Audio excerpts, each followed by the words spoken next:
할렐루야.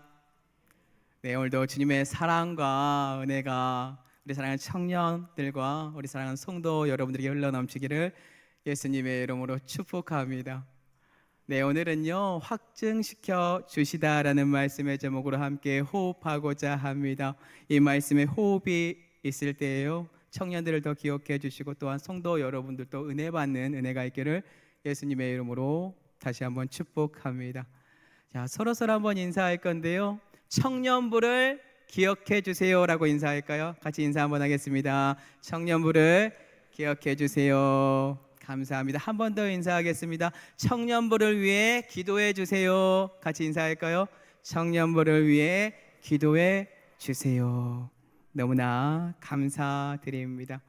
성도 여러분들에게요, 오늘 본문 들어가기 전에 그냥 가볍게 마음의 문을 더 열 수 있도록 상식적인 질문 하나 드려보도록 하겠습니다. 신약에서 가장 먼저 쓰인 책이 어떤 책인지 아시지요? 우리 사랑하는 청년들은 혹여나 모를 수도 있어서 마태복음이라고 속으로 갑자기 생각하신 분들이 있을 수 있는데, 마가복음이 상식적으로 가장 신약에서 처음 써진 거라는 거 그냥 가져가셨으면 좋겠어요. 자, 마음의 문이 더욱더 활짝 열렸으면 함께 말씀을 나눠볼게요. 우리는요, 확증에 대해서 우리가 배워야 되는 부분이 있습니다. 확증이 정확하게 무엇일까요? 확실한 증거라고 합니다. 확실한 증거가 여러분들에게 주어졌기 때문에 우리는 주님을 고백을 하고 있겠죠. 어느 누구도 우리 안에 예수 그리스도를 믿는 믿음이 없다면, 성령 하나님의 충만함이 없다면 구주를 나의 구주라고 고백할 수 없다라는 거예요. 자, 그러면 마태의 복음을 통해서 어떠한 확증을 주고 있는지 이 말씀을 함께 청년들과 그리고 우리 사랑하는 성도 여러분들과 함께 호흡할 때인데요, 한번 봐볼게요. 참고로 마태복음은요, 마태라는 저자가 썼는데, 그러면 이 편지를 누군가는 받았겠죠. 받은 사람이 누구냐? 유대인이다라고 합니다. 자, 유대인들에게 쓴 이유가 뭐냐면요, 다윗의 자손 예수 그리스도를 누가 기다리고 있을까요? 다윗의 자손을 유대인들이 기다리고 있습니다. 그렇기 때문에 그들에게 확실한 증거로서 정확하게 제시하기 위하여 마태라는 저자가 유대인들에게 쓴 서신이다라는 거예요. 자, 그러면 이 책을 통해서 마태가 유대인들에게 도대체 어떻게 예수 그리스도가 메시아라는 것을 확증시켜주고 있을까요? 마태는요, 유대인들이 친숙한 족보 이야기로 시작해요. 성도 여러분들에게 누군가가 누구 이야기를 했을 때, 아니면 어떠한 문화나 어떠한 책 글귀에 무엇을 제시했을 때요, 나는 그 문화에 젖어 있으면 그것을 쉽게 알 수 있다라는 뜻이에요. 조금 어려운가요? 자, 여기에 나와 있는 계보가 실질적으로 뭐라고 되어 있는지 1장 1절을 한번 제가 읽어볼게요. 아브라함과 다윗의 자손 예수 그리스도의 계보라. 자, 이 마태복음 지금 마태가 유대인들을 위해 썼다라고 했습니다. 자, 유대인들에게 있어서요, 아브라함은 도대체 누구죠? 믿음의 조상이요, 자기들이 고백하는, 나는 아브라함의 자손이다라고 고백하는 사람이에요. 자, 이를 마태가 어떻게 확증시켜 주냐면요, 그들에게 계보 이야기를 통해서, 이 족보 이야기를 통해 가지고 너희들에게 쉽게 접근을 보여주고 있다라는 뜻이에요. 도널드 거슬이라는 학자가 여기에 있는 족보를 보고 뭐라고 했냐면요, 히브리식 족보다 유대인들의 족보 형식이다라고 해요. 실질적으로 이걸 살펴보잖아요. 14대 14대 14대라고 나와 있고, 구약에 나와 있는 사람들을 대조를 해보잖아요. 비어있는 사람들이 있어요. 다 나와 있지 않다라는 뜻이에요. 무슨 뜻일까요?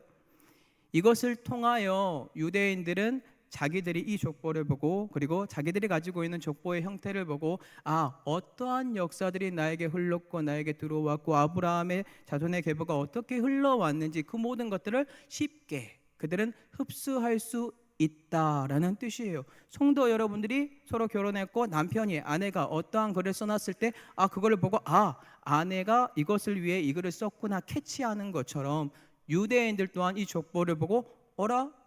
이 마태가 우리 형식으로 족보를 썼네 라는 뜻입니다. 자, 그러면 이것을 어떻게 편집을 했고 어떻게 역사가 흘렀는지 한번 보니까요, 마태복음 1장 17절을 볼게요. 그런즉 모든 대수가 아브라함부터 다윗까지 연례되요 다윗부터 바벨론으로 사로잡혀갈 때까지 연례되요 바벨론으로 사로잡혀간 후부터 그리스도까지 연례되더라. 자, 아브라함부터 다윗까지의 역사를 자연스럽게 유대인 그들이 보고 가슴에 뭉클함이 올라오지 않을까요? 모세오경을 철저하게 외우고 있다라고 하는 이 사람들이 이 모든 역사에 나온 사람들을 통해서 그 모든 것들을 감격을 누려요. 조금 여러분들과 멀리 느껴집니까? 내 옆에 있는 아내와 과거에 있었던 그 추억의 편지들을 꺼내보든지 사진을 쳐다보세요. 그러면 그것을 보고 나는 그때로 시공간을 초월해서 보게 됩니다. 그런 것처럼 그들이 여기에 있는 것처럼 족보의 이야기를 통해 여기에 나와 있는 모든 것들의 확증이 주어진다라는 뜻이에요. 바벨론에 사로잡혀 갔을 때 역사, 그리고 바벨론으로부터 사로잡혀 간 후, 그러면서 그리스도라고 우리에게 알려주잖아요. 결국 이것을 통해 무엇을 드러내고 있습니까? 역사의 흐름, 그리고 족보의 흐름, 이 모든 하나님의 계획하심의 믿음의 족보가 흐르고 있다. 하나님의 혈통이 흐르고 있다. 이것을 쉽게 그들이 받아들여야 한다라고 해요.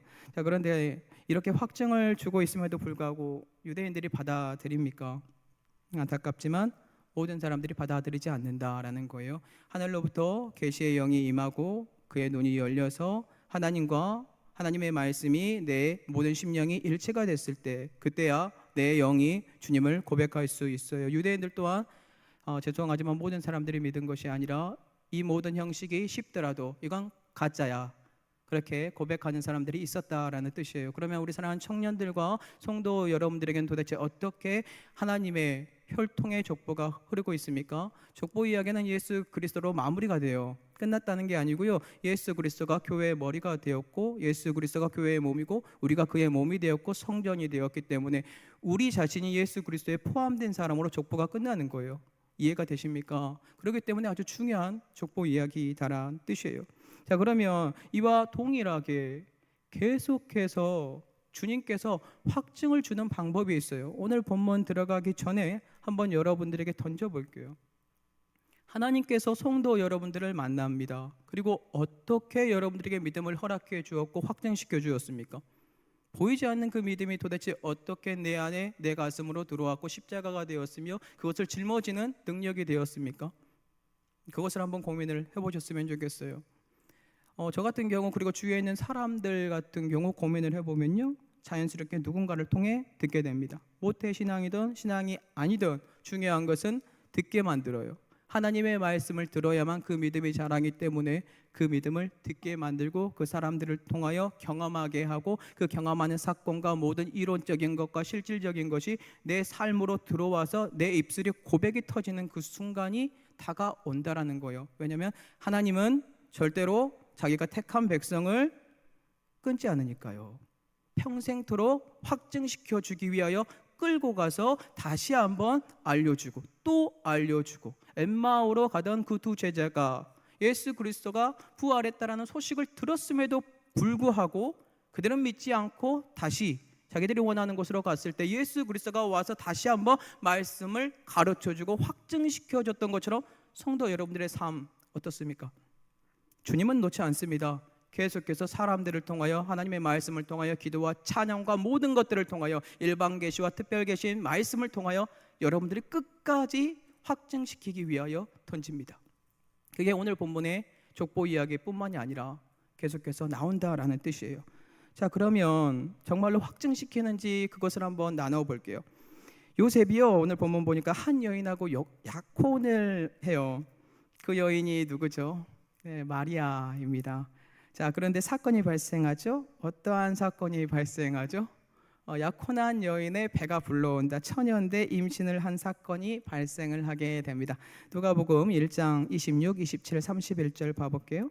천사 가브리엘이 다윗의 자손 요셉이라는 사람과 약혼한 처녀에게 이르니, 보라, 네가 잉태하여 아들을 낳으리니 그 이름을 예수라 하라. 아멘. 천사 가브리엘이요, 어떠한 사람에게 왔습니까? 아무 여자에게 가가지고 그냥 지금 하나님의 말을 전달을 했어요? 아닙니다.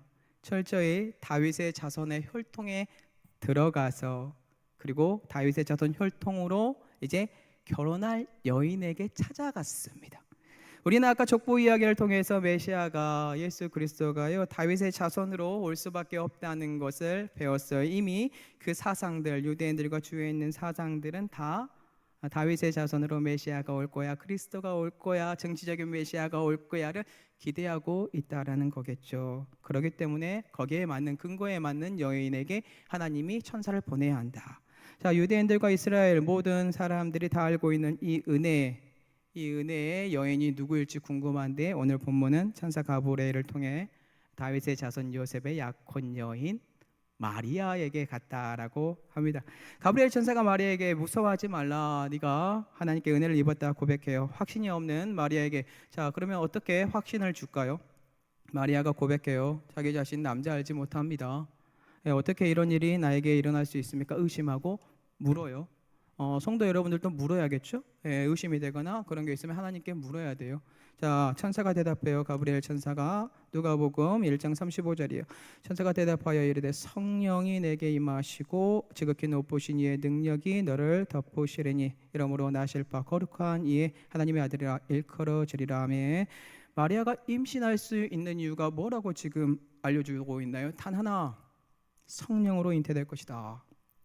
충격적이긴 하지만 성령으로 잉태될 것이다. 마리아가 확증할 수 있는 이유를 말씀으로 가브리엘 천사가 와서 던져요. 자, 그러면 근거들을 한번 제시해 볼게요. 확증시켜주는 근거들을 한번 던져보겠습니다. 첫째, 마리아를 어떻게 확증시켰냐? 다윗의 자손으로 오실 메시아에 대한 하나님의 말씀 누가 알고 있었을까요? 마리아도 이미 다윗의 자손으로 메시아가 올 것이다라는 것을 알고 있었어요. 이게 첫 번째예요. 둘째는요, 자신이 현재 다윗의 자손인 요셉의 약혼녀가 되어서 자격이 있죠. 자격이 생겼습니다. 두 번째. 세 번째는요, 하나님께서 창세 전에 택하여서 가브리엘 천사를 보내서 하나님의 말씀을 전해줍니다. 그 말씀이 무엇이라고요? 하나님께 은혜를 입은 자여, 은혜를 입은 마리아여, 성령이 네게 임함으로 잉태할 것이다.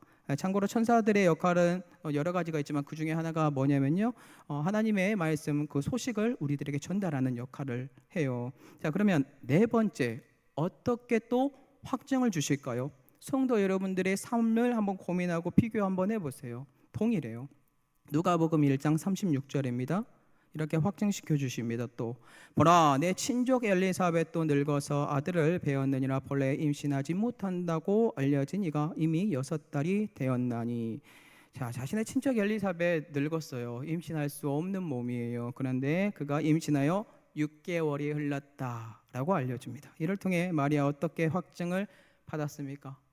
기본적으로 하나님의 말씀에 대한 이해가 있었고, 실질적인 하나님의 약속의 말씀도 천사를 통해 주어졌고, 자신과 동시대에 사는 친척 엘리사벳, 그 확실한 증거, 임신하지 못한다고 한 늙은 여인이 임신을 했고 6개월이 지났다라는 확실한 증거까지 하나님께서 보여준다는 거예요. 자, 그러면서 그의 확증이 더욱더 커져요. 자, 그러면 금요일 본문에 등장하는 다윗의 자손 요셉도 한번 살펴봐야겠죠. 하나님께서 어떻게 그의 삶의 믿음을 확증시켜 가는지 그것을 또 볼게요. 보면요, 요셉이 마리아와 약혼을 해요. 행복이 넘칠 수밖에 없는 상황입니다. 여러분들의 삶 속에서 남편과 아내를 기다렸던 그 순간들을 한번 떠올리면서 과거로 돌아가 보세요. 지금 말고요. 지금 말고요. 자신의 삶의 동반자를 찾았습니다. 이제 시간만 흐르면 결혼에 이제 골인을 합니다. 자, 그런데 어떠한 일이 발생을 해요? 약혼녀가 배가 불러옵니다. 충격적이에요. 요셉이 고민에 빠져요. 마리아라는 이 사람의 배가 불러오니까 짐작을 합니다. 다른 남자와 관계를 가졌구나. 속상하고 아프고 슬퍼요. 어떻게 해야 될지 고민을 하고, 그 고민의 끝자락에서 이는 이런 멘트를 던지더라고요. 이런 고백을 말씀에 던지더라고요. 유대인들과 동일한 방법을 선택하지 않아요. 나와 약혼하였고 이 사람이 다른 사람과 관계를 가졌으면 돌에 맞아 죽어도 되는데 그 율법적인 것을 들이밀지 않고 가만히 끊고자 합니다. 그 사람을 위해서 끊고자 해요. 자, 우리는요, 이것을 통해서 무엇을 배울 수 있을까요? 다윗의 자손 요셉의 성품을 배울 수 있어요.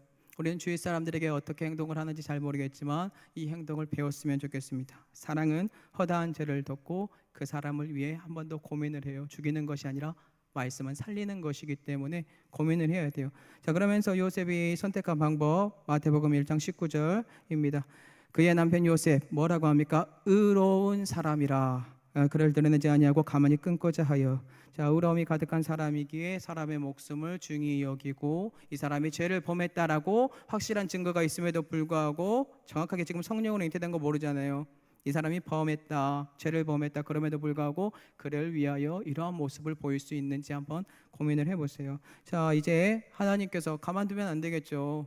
예, 확실한 증거를 이제 주기 위해서 다윗의 자손 요셉에게 어떻게 다가오는지 한번 볼게요. 자, 마태복음 1장 20절입니다.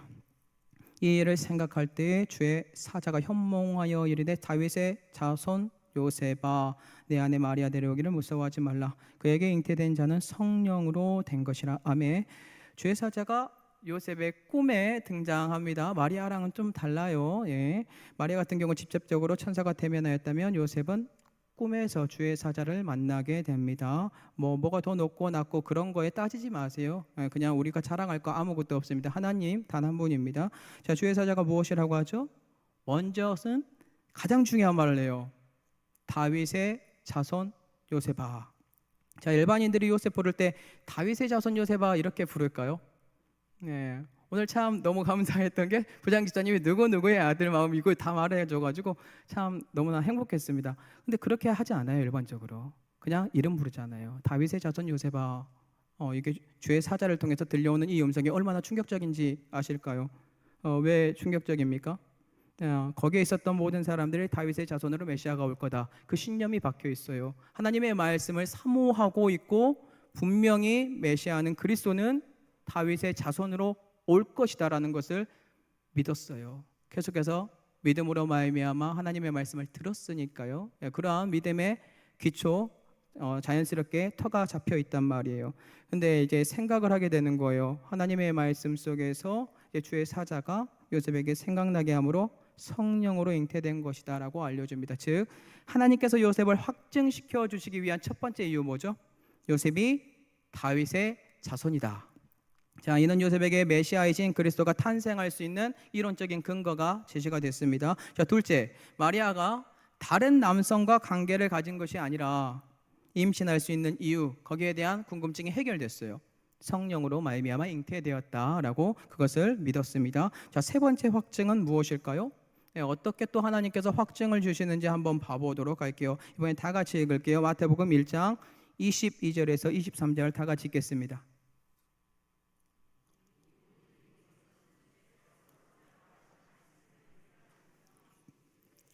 보라, 처녀가 잉태하여 아들을 낳을 것이요 그의 이름은 임마누엘이라 하리라 하셨으니 이를 번역한즉 하나님이 우리와 함께 계시다 함이라. 아멘. 세 번째 확증인데요, 주님께서 선지자로 하신 말씀, 주님의 말씀, 이 말씀을 주었습니다. 어떤 말씀입니까? 다 아는 말씀. 보라, 처녀가 잉태하여 아들을 낳을 것이요 그의 이름은 임마누엘이라 하리라. 이를 번역한즉 하나님이 우리와 함께 하시니라. 이사야의 말씀에 대한 확증을 던져요. 구약에 있는 말씀을 던집니다. 주님께서 직접적인 말씀도 주고 구약에 있는 말씀도 주고 아버지께서 원하는 모습으로 그 모든 증거들을 제시하고 있어요. 자, 그럼 여기서 질문 드리겠게요. 마리아와 요셉 무엇을 근거로 확증을 계속해서 받았습니까? 제가 다 알려드렸습니다. 하나님이 보낸 천사를 통해 확증을 받았고 그 근거, 이론적인 것들 플러스 하나님의 말씀이다라고 합니다. 이해되십니까? 예를 돕기 위해서 유명한 사람을 한 명 예로 들어서 성도 여러분들께 한번 던져볼게요. 왜냐하면 첫 서두에 성도 여러분들의 삶 속에서도 이미 이 확증들은 하나님 안에서 이루어졌을 거라고 저는 보기 때문이다. 이게 없다, 이런 확증이 없다, 의심하셔야 돼요. 신앙을 다시 한번 점검하셔야 돼요. 하늘로부터 와서 말씀이 내 안에 들어오지 않는 이상 여러분들은 가짜를 믿고 있는 우상일 수도 있기 때문에 꼭 고민하셔야 합니다. 자, 그러면 유명한 믿음의 조상, 오늘 1장 1절에 나왔던 그 유명한 조상이 누구예요? 아브라함입니다. 아브라함은 75세 때 부름을 받았습니다. 그가 하나님의 부르심 속에서 별과 같이 수많은 자손을 그리고 하나님께서 허락하신 땅을 기업으로 약속을 받아서 갔습니다. 그의 삶을 되돌아보면 어떠한 삶입니까? 넘어지고 쓰러지고 계속해서 아내도 팔고 참 이게 믿음의 조상인가 하는 생각을 하면서도 그 사람을 보는 것이 아니라 그 사람을 만들어가는 하나님을 우리가 보고 있다라는 거예요. 확증시켜주는 하나님을 보고 있다라는 뜻입니다. 죽은 몸에서 어떻게 사라랑 아브라함의 몸에서 사람이 잉태되어서 나올 수 있는 것일까요? 정확한 확증이 그에게 주어졌고 그가 시간이 흘러 그 믿음에 견고하게 섰을 때 그 믿음과 경외함이 하나가 되었고 일체가 됐을 때 이삭을 바쳤고 하나님이 주의 천사를 보내어 자기 아들을 잡으려고 하는 그 순간 네가 이제야 나를 경외하는 줄 아노라. 결국 믿음은 경외고 경외는 행동으로 말미암아 여호와를 두려워하는 마음으로 드러나는 것. 그 모든 확증으로 이 사람을 세워가는 것을 성도 여러분들이 배우지 않았습니까? 마리아랑 요셉은 짧게 나와 있지만 이 사람들이 흔들릴 때마다 그리고 우리가 흔들릴 때마다 누가 와서 다시 여러분들의 믿음을 확증시켜 줄까요? 단 한 분입니다. 하나님께서 그렇게 한다는 거예요. 아브라함의 말씀에 순종했고 마리아도 말씀에 순종했고 다윗의 자손 요셉도 말씀에 순종했는데 순종할 수 있는 이유는 그들이 계속해서 주님께서 다가와서 확증을 시켜주셨기 때문에 순종할 수 있었다라는 뜻입니다. 자, 마태복음 1장 24절에서 25절 한번 볼게요. 확증이 있는 사람들은 이제 이렇게 살아야 돼요. 이게 결론인데요. 한번 다 같이 읽어보도록 하겠습니다. 요셉이 잠에서 깨어 일어나 주의 사자의 분부대로 행하여 그의 아내를 데려왔으나 아들을 낳기까지 통침하지 아니하더니 다음에 이름을 예수라 하니라. 아멘. 하나님의 말씀에 입각하여 약혼 여인 마리아 데려왔고 주의 사자의 분부대로 그는 이름을 예수라고 지었습니다. 그 이름의 뜻이 무엇입니까? 우리들을 그들의 죄에서 구원할 자, 그 이름이 예수라는 것을 알기 때문에 그 이름 그대로 지어요. 하나님의 말씀에 순종해요. 그럼 사랑하는 청년부 그리고 사랑하는 성도 여러분들에게 질문 한번 드려볼게요. 말씀의 확증, 진실로 확증이 있는 사람, 그 사람은 어떠한 삶이 따라오게 되어 있을까요? 답은 쉽습니다. 순종이 따라와야 합니다. 순종이. 그렇다면 순종을 하지 못하게 하는 이유, 이게 뭘까요? 이걸 뒤집으시면 돼요. 말씀에 죄송합니다. 확증이 아직 없기 때문입니다. 확증이 없기 때문에 우리는 순종하지 않습니다. 내 자아가, 내 마음에 있는 우상이, 내 죄악이 불순종의 자녀가 다시 되어서 그것을 행하는 거예요. 그건 죄송하지만 확증이 없는 모습이다. 초등학문일지도 모르고 율법 아래 있는 걸지 몰라요. 그렇기 때문에 우리가 말씀에 확증이 있다면 하나님이 자꾸 다가와서 이 은혜를 준다면 어떻게 해야 될까요? 그 말씀의 깊이를 고민하고 생각하고 주님께서 아브라함을 세우고 요셉을 세우고 마리아를 세워서 결국 예수 그리스도를 드러낸 것처럼 여러분들을 통해 예수 그리스도가 드러날 수 있도록 죽으시면 돼요. 십자가 짊어지시면 돼요. 그 순종으로 들어가시면 돼요. 그게 확증시켜 주시는 하나님의 결론입니다. 말씀 정리할게요. 마태는요 유대인들에게요 마태복음을 통하여서 다윗의 자손 예수야말로 예수 그리스도야말로 우리가 진정으로 기다리던 메시아다 왕이다라는 증거를 마태복음을 통해서 제시합니다. 확증시켜 주려고 하는 거죠. 그럼에도 불구하고 모든 이들 믿지 않았습니다. 유대인들 믿지 않았습니다. 믿은 사람들도 있죠. 밀어냅니다. 우리 사랑하는 청년들 안 밀어냈으면 좋겠어요. 성도 여러분들 안 밀어냈으면 좋겠어요. 밀어내면 어떻게 될까요? 계속해서 하나님께서 여러분들에게 와가지고 다리 몽둥이 분질러서 다시 데리고 올 거예요. 너무 사랑하니까. 너무 사랑하니까. 그러한 경험들 있으신 분들 방금 웃은 것 같아요. 아는 분들. 그렇기 때문에 우리는요 계속해서 하나님의 말씀 순종의 삶이 따라올 수 있도록 하나님께서 주시는 이 확증을 마음에 새겨야 돼요. 오늘 본문의 근거로 하나님의 말씀의 확증들을 알아보면 답은 이렇습니다. 먼저 이론적으로 마태가 유대인들에게 예수 그리스도를 등장시킵니다. 그들이 알아볼 수 있고 쉽게 접근할 수 있는 족보의 형태로 히브리식 족보의 형태로 계보의 형태로 던집니다. 익숙한 도구로 하나님은 우리에게 다가온다라는 뜻입니다. 두 번째, 하나님의 말씀. 오늘날 주의 사자인 강도권을 가지고 있는 분들 혹은 주위에 있는 믿음의 사람들을 통해서 하나님은 계속해서 여러분들에게 청년들에게 가서 말씀의 확증을 줄 것입니다. 세 번째, 그 말씀이요 반복적으로 수도 없이 아브라함에게 와서 믿음의 확증을 줬던 것처럼 여러분들이 다가와서 혼자가 아니라 주위 사람들과 모든 사람들이 다 알 수 있도록 계속해서 확증의 말씀으로 다가올 겁니다. 자, 이게 믿음의 선물이에요. 왜냐하면 모든 것은 하나님으로부터 발생하였고 예수 그리스도로 마무리가 되었으며 우리가 그 안에 속하여서 순종하는 삶이 되었기 때문입니다. 우리 사랑하는 청년들 그리고 우리 사랑하는 성도 여러분들, 다시 한번 말씀을 고민하시고 옛날 과거에서부터 하나님께서 이 족보에 나와 있는 것들을 고민하면 어떻게 나의 믿음을 성장해 갔는지 고민하시면서 성숙해 주시기 바랍니다. 청년들은 아직 시간들이 더 많이 있겠죠. 계속해서 하나님이 어떻게 여러분들을 더 말씀으로 확증시켜가고 주위 사람들을 통하여 말씀을 주실지 고민하고 기대하면서 걸어가는 우리 사랑하는 청년들 그리고 성도 여러분들 되기를 예수님의 이름으로 축복합니다.